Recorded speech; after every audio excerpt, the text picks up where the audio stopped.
बिस्मिल्लाहिर्रहमानिर्रहीम। तो आज आपने पढ़ना है क्लासिफिकेशन ऑफ कार्बोहाइड्रेट।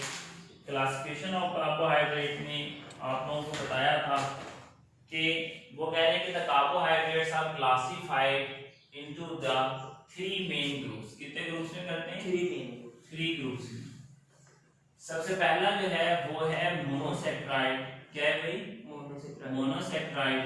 मोनोसेक्राइड के बारे में बताया था, ये एक सिंगल यूनिट है कार्बोहाइड्रेट का। सेक्राइड मीन शक्कर यानी मीठे कंपाउंड का। दूसरा है डाइसेक्राइड्स। डाइसेक्राइड का मतलब दो के जोड़े में है, दो ने बॉन्ड बनाया हुआ है।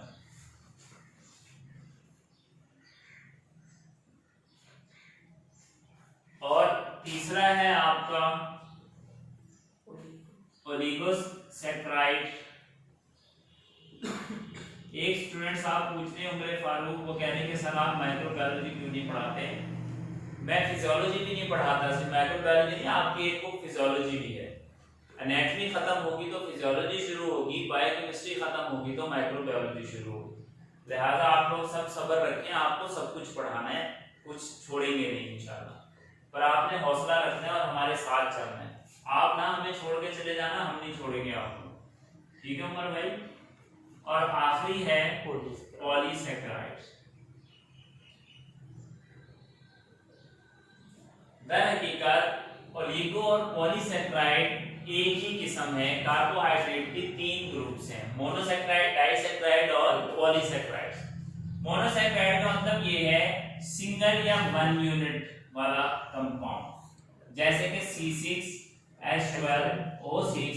ये ग्लूकोज का फार्मूला है, इसको हम मोनोसेक्राइड कहते हैं। यही फार्मूला फ्रक्टोज का भी है। इनकी मिसाल मैंने कल आपको आपकी नॉर्मल जिंदगी से ऐसे बताई थी, जैसे एक एक ईंट हो, जुड़ी हुई ना हो सीमेंट से, बेशक 1,00,000 पड़ी हो, ईंट ही कहलाएंगी, ईंटों का ढेर कहलाएगा। लेकिन अगर वो जुड़ के किसी बिल्डिंग में लग गई, दीवार में लग गई, कमरा बन गया, तो आपको इमारत कहलाएगी, दीवार कहलाएगा, कमरा कहलाएगा, स्ट्रक्चर कहलाएगा। इस तरह ये एक ईंट है, हजारों लाखों करोड़ों की तादाद में ग्लूकोज का डब्बा है, उसमें ये ग्लूकोज का सिंगल मॉलिक्यूल बिखरा हुआ पड़ा हुआ है, वो जुड़ा नहीं हुआ सीमेंट से। अगर दो मॉलिक्यूल आपस में जुड़ जाएं, जैसे ग्लूकोज और फ्रक्टोज आपस में बॉन्ड बना लें, एक रिश्ता कायम कर लें, तो अब ये भी एक मॉलिक्यूल था, ये भी एक था, एक और एक कितने हो गए? दो। तो इनको अब हम कहेंगे डाइसेक्राइड्स। इनमें दो यूनिट हैं। क्या है भाई? दो चीजें आपस में जुड़ी हुई हैं, मिली हुई हैं, इसको हम डाइसेक्राइड कहते हैं। डाइसेक्राइड्स की मिसालों में सुक्रोज है। क्या है भाई? सुक्रोज है, माल्टोज है और ग्लैक्टोज है। मेन मिसालें ये हैं। सुक्रोज यानी दो ईंटों का एक ब्लॉक बना हुआ है, एक ईंट थी ग्लूकोज, एक थी फ्रक्टोज, ये दोनों जब जुड़े तो इनका नाम सुक्रोज पड़ गया। और सुक्रोज आपकी चीनी है, जो बाजार से आप 100 रुपए, 70 रुपए, 80 रुपए किलो खरीदते हो, उसको क्या कहते हैं? सुक्रोज। मीठा होता है ना, वो डाइसेक्राइड है, मोनोसेक्राइड नहीं है। कौन कौन से मोनोसेक्राइड इसमें मिले हुए? ग्लूकोज और फ्रक्टोज। माल्टोज जो है ये भी एक डाइसेक्राइड है। तो कौन से दो मोनोसेक्राइड हैं इसमें? इसमें ग्लूकोज प्लस ग्लूकोज। माल्टोज में क्या है? ग्लूकोज और ग्लूकोज।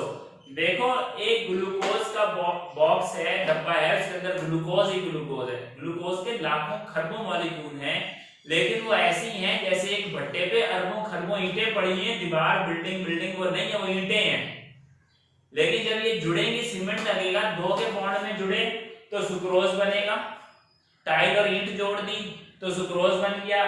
ईंट और ईंट जोड़ दी, ग्लूकोज और ग्लूकोज जोड़ गया तो माल्टोज नाम रख दिया। ठीक है, ऐसी ईंटों की कई किस्में हैं ना, टेस्टू जोड़ दिए, ये जोड़ दिया, वो जोड़ दिया। तो मिसाल दे रहा हूं, लेकिन ये कोई ईंटें नहीं है, आपको समझाने के लिए कि एक सिंगल यूनिट और दो यूनिट की क्या अहमियत है। तो ग्लैक्टोज जो है, जब लैक्टोज और ग्लूकोज आपस में जुड़ते हैं तो जो डाइसेक्राइड बनता है उसका नाम ग्लैक्टोज है।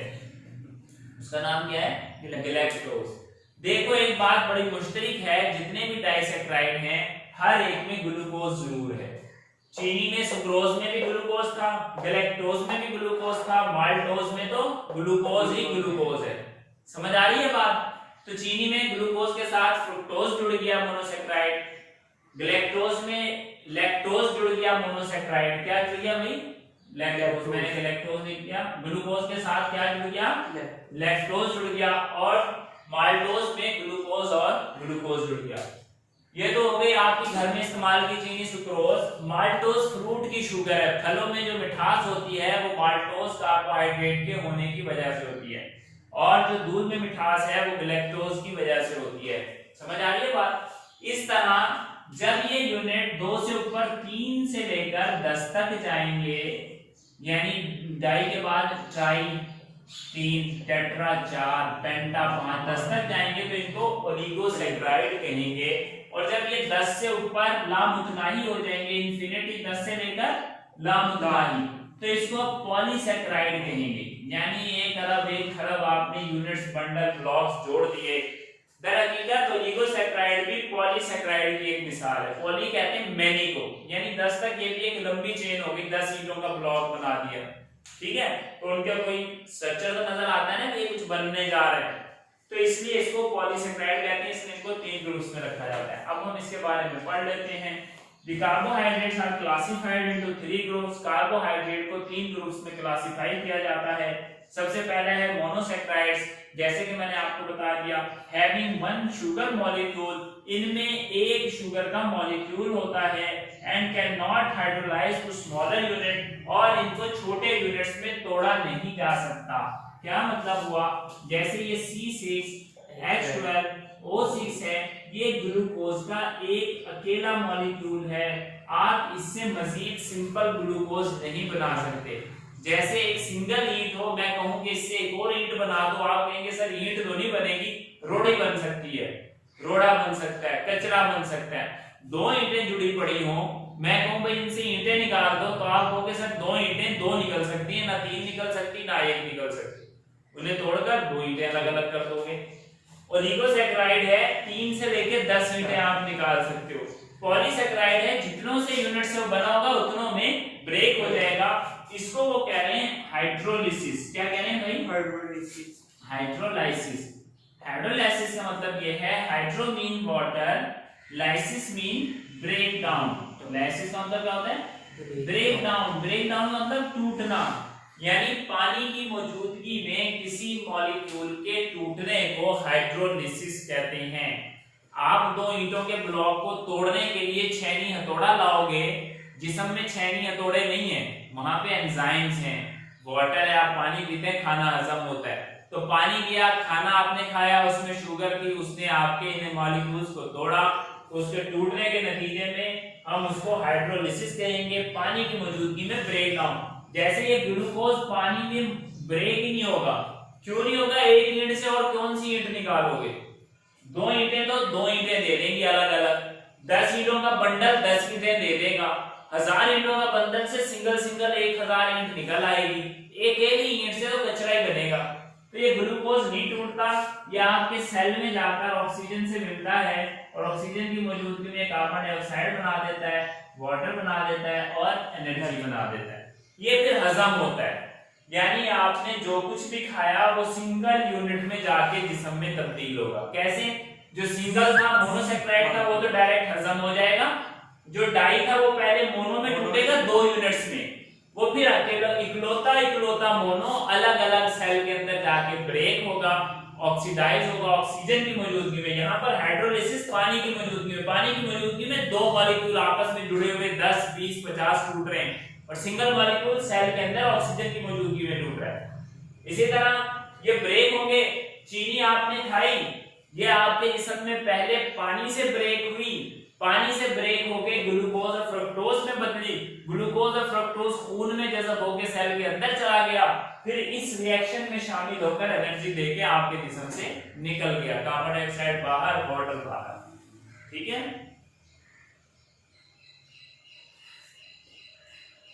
तो अब आप क्या करेंगे भाई, इसको हम पॉलीसैकेराइड के बारे में आपको मैं बता रहा हूं कि डाइसैकेराइड सिंगल के यूनिट में टूटेंगे, पॉलीसैकेराइड जब ब्रेक होंगे पहले ये 2-2 की जोड़ी बनाएंगे। कितने की जोड़ी बनाएंगे? 2-2 की जोड़ी बनाएंगे। फिर ये डाइसैक्राइड के बाद मोनोसैक्राइड में टूटेंगे। किसमें टूटेंगे? मोनोसैक्राइड्स में। किसमें? हाइड्रोलिसिस, पानी की मौजूदगी में ब्रेक डाउन से। In the presence of water, आपके जिस्म में ये जाकर जब हजम होना शुरू होंगे तो पॉलीसैक्राइड पहले दो दो के ब्लॉक में टूटेंगे, फिर इनसे एक एक अलग हो जाएगी यूनिट, फिर वो एक एक यूनिट आपके सेल के अंदर जाकर हजम हो जाएगी। इस तरीके से ये chemical The carbohydrates are classified into 3 groups. Carbohydrates को 3 मेजर ग्रुप्स में क्लासिफाई किया जाता है। पहला मोनोसैक्राइड है, having one sugar molecule and cannot hydrolyze to smaller units। इसके अंदर शुगर का एक मॉलिक्यूल होता है और आपका जिस्म पानी की मौजूदगी में इसको हाइड्रोलिसिस नहीं कर सकता, तोड़ नहीं सकता स्मॉलर यूनिट में, क्योंकि ये सबसे स्मॉल यूनिट है, इससे नई कुछ भी नहीं मिल सकता।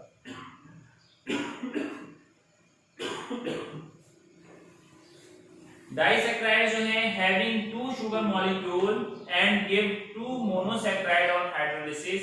वो कहेंगे डाइसैक्राइड्स वो मॉलिक्यूल है, जैसे अभी बता दिया डाई का मतलब दो, इनके अंदर शुगर के 2 मॉलिक्यूल होते हैं जो एक बॉन्ड से सीमेंट से जुड़े हुए हैं, और जब ये ब्रेक होंगे तो इनसे 2 सिंगल मोनोसैक्राइड्स के 2 मॉलिक्यूल ही मिलेंगे। ओलिगोसैक्राइड्स हैविंग 3 to 10 sugar molecule। ओलिगोसैक्राइड्स वो हैं जिनके अंदर 3 से 10 शुगर के मॉलिक्यूल हैं। एंड ऑन हाइड्रोलिसिस, और जब इनकी ब्रेक डाउन होती है पानी की मौजूदगी में, यील्ड 3 to 10 मोनोसैक्राइड्स, ये 3 से 10 मोनोसैक्राइड देते हैं। जाहिर सी बात है जितनों से ये बने होंगे, जैसे एक दीवार में 10 ईंटें लगी हैं तो उससे 10 ईंटें ही निकलेंगी जब आप तोड़ेंगे, ठीक है ना, तो 3 से 10 में ही ये ब्रेक हो जाएगा। और पॉलीसैक्राइड्स क्या हैं? Polysaccharides having more than 10 sugar molecule, ऐसे कंपाउंड जिनके अंदर शुगर के मॉलिक्यूल 10 से ज्यादा हैं, उनको हम पॉलीसैक्राइड्स कहते हैं।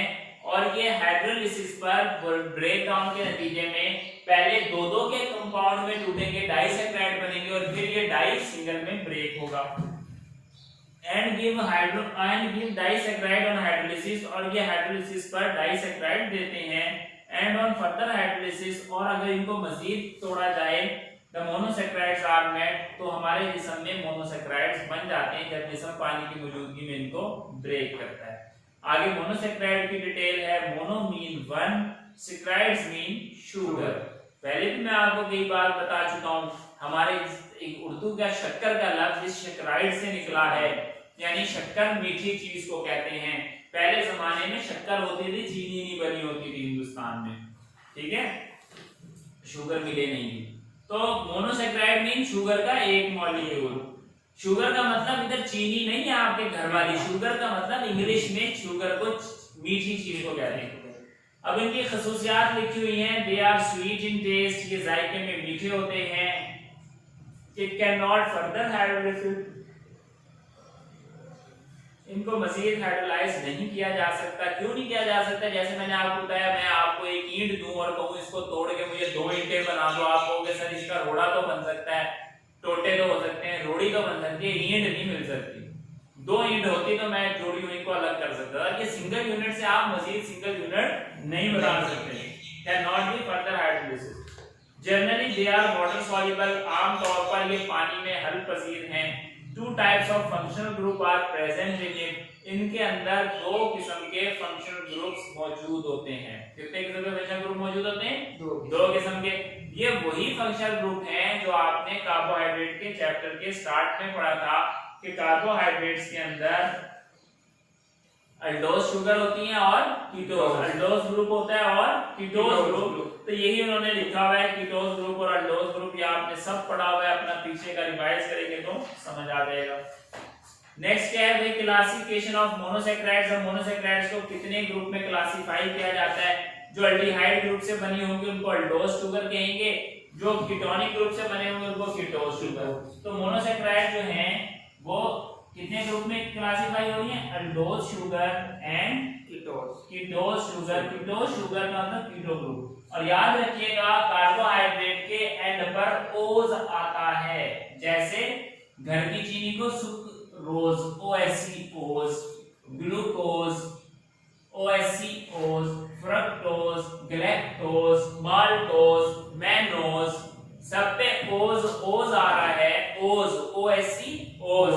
ये कंपाउंड का नाम आपको बताएगा कि ये कार्बोहाइड्रेट की फैमिली से बिलोंग करता है।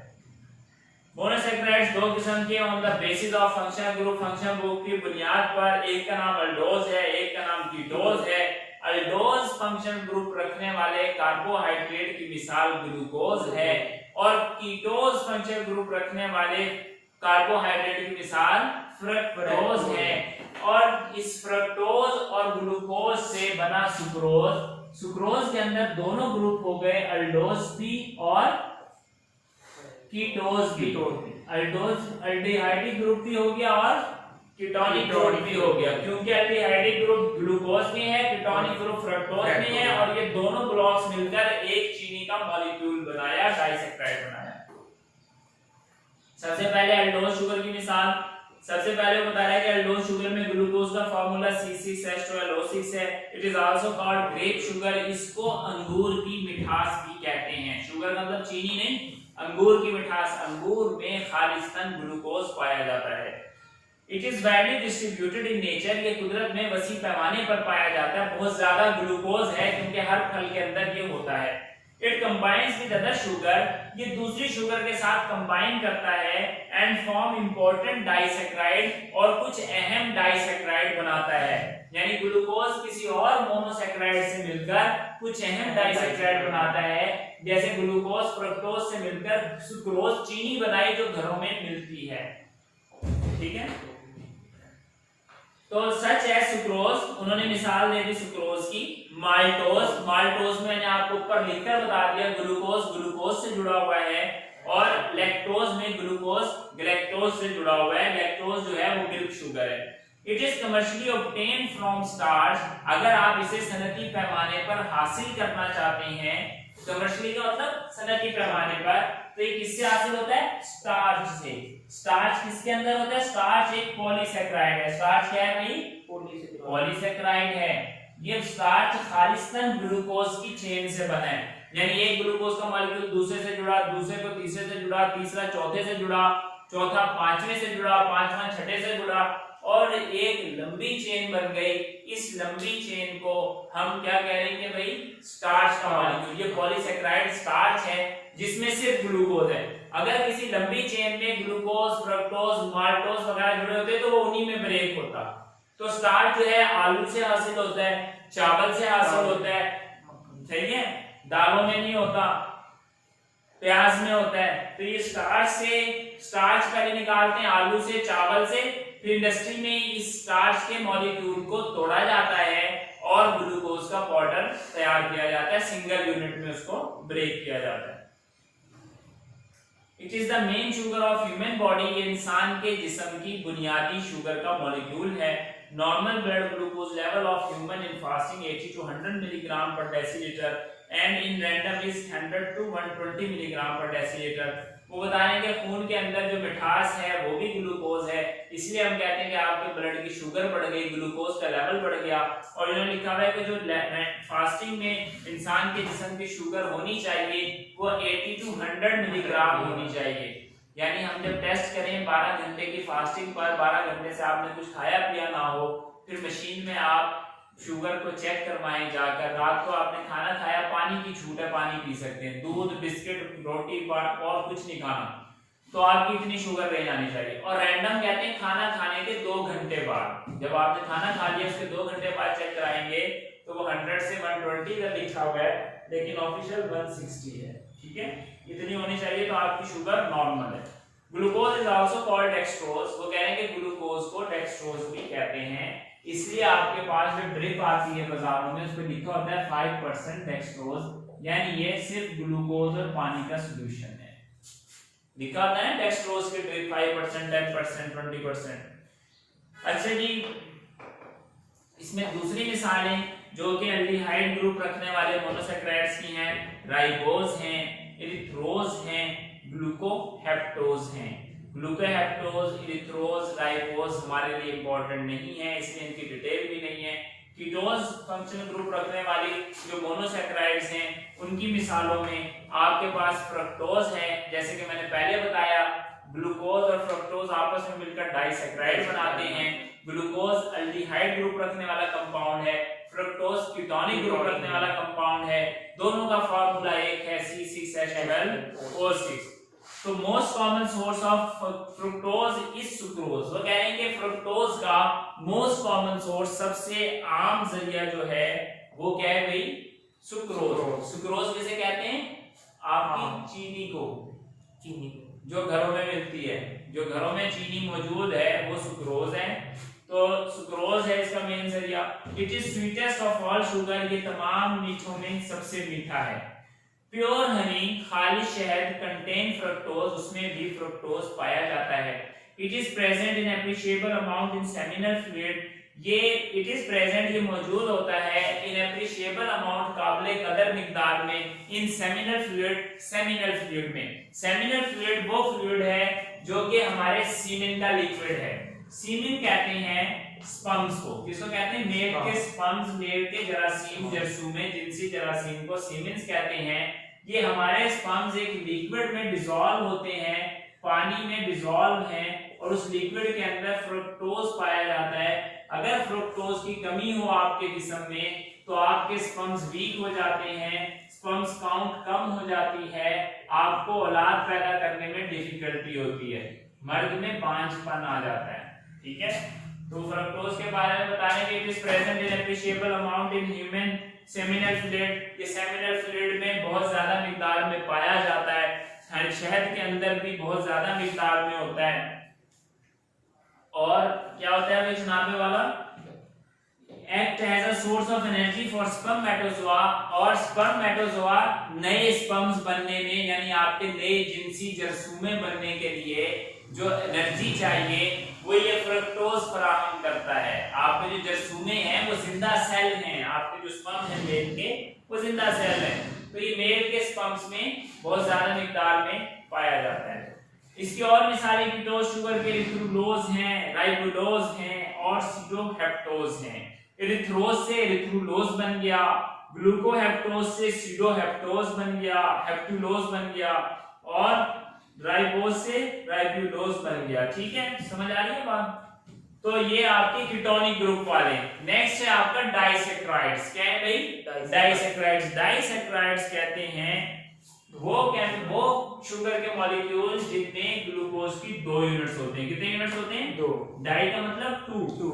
ये सेम भी हो सकते हैं, सेम का मतलब एक जैसे, और डिफरेंट भी हो सकते हैं, डिफरेंट का मतलब मुख्तलिफ। मिसाल के तौर पर एक ग्लूकोज का मॉलिक्यूल अगर दूसरे ग्लूकोज के मॉलिक्यूल से जुड़ गया तो अब ये डाइसैकेराइड बन गया, लेकिन ये ऐसा डाइसैकेराइड है जो कि सेम प्रॉपर्टी वाला है, जो कि क्या है? सेम प्रॉपर्टी वाला है।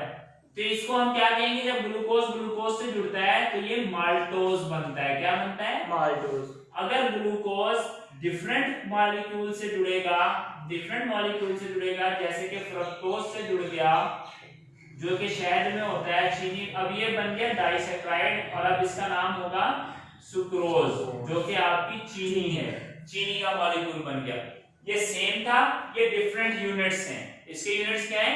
डिफरेंट। जैसे आप अपने घर का फर्श लगाएं, एक पत्थर ब्लैक लगाएं, एक व्हाइट लगाएं, black white black white black white, इनका कॉम्बिनेशन करें तो ये क्या हो जाएगा? डिफरेंट। अगर एक ही टाइल लगा दें एक ही कलर की तो सेम। तो इस तरह जब एक किस्म का ग्लूकोज के मॉलिक्यूल एक चेन में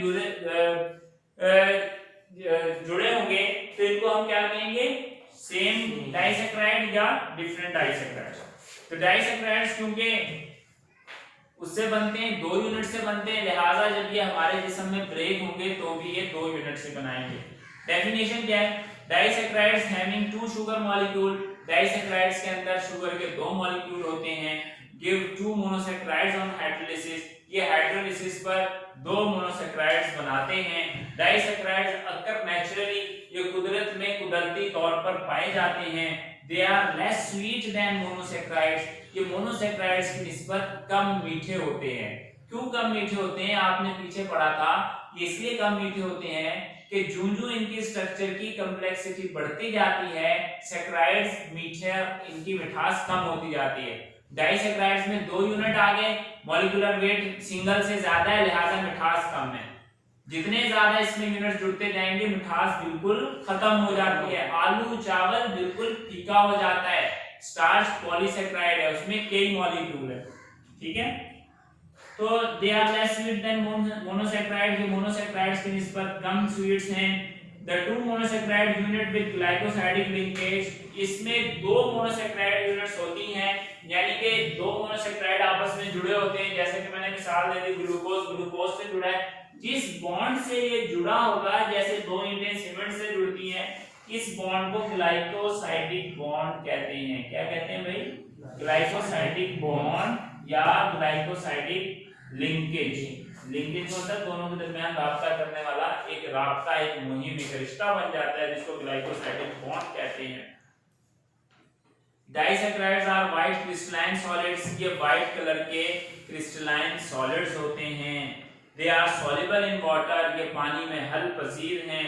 there molecular mass greater than monosaccharides, इनका मॉलिक्यूलर वेट मोनोसैकराइड्स की निस्बत ज्यादा होता है। क्यों ज्यादा होता है? क्योंकि इनमें 2 यूनिट्स हैं, 2 यूनिटों का वजन ज्यादा, सिंगल का कम, इनकी मिठास भी उनसे कम होती है। सबसे मीठा कार्बोहाइड्रेट दुनिया में पाया जाने वाला वो फ्रुक्टोज है, जो शहद में होता है। इसलिए हम मिसाल देते हैं कि ये शहद जैसा मीठा है। दुनिया में शहद से मीठी कोई चीज नहीं है, शहद से मीठी कोई चीज नहीं है। अब देखो क्लासिफिकेशन ऑफ डाइसैकराइड्स में होमोजेनियस एंड हेटेरोजेनियस। होमोजेनियस मैंने बताया था, होमो का मतलब सेम, जीनस का मतलब क्या है भाई? सेम फैमिली, जीनस जिन्स, एक ही जिन्स के। मतलब क्या हुआ?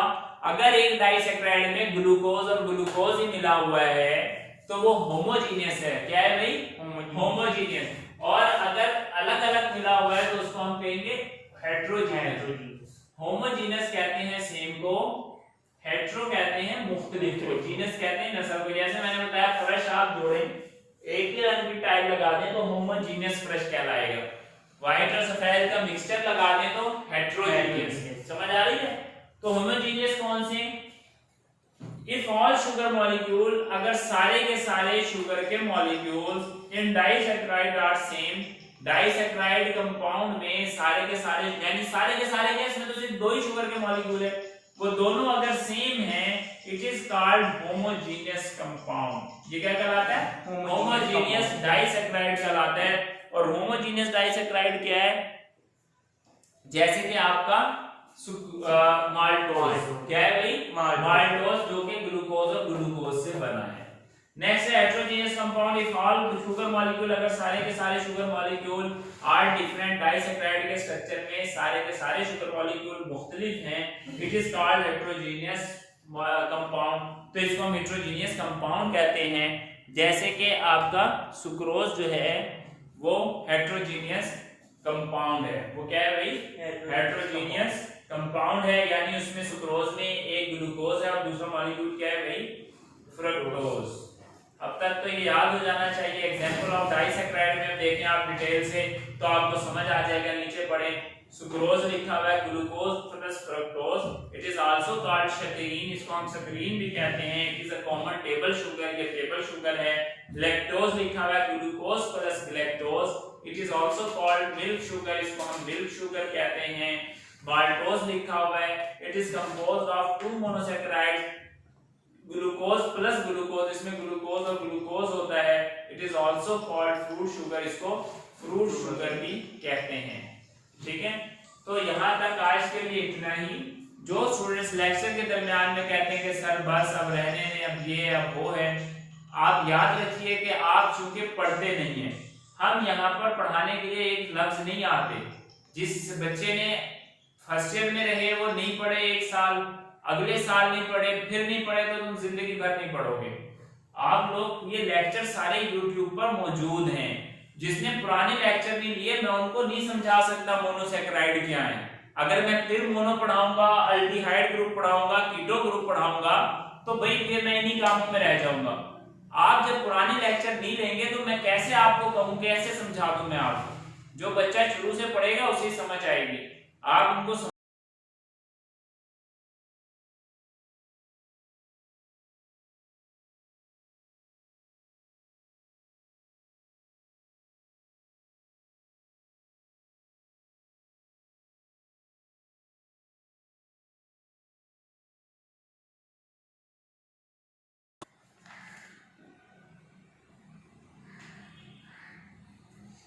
YouTube चैनल का नाम है अतीक अनवर।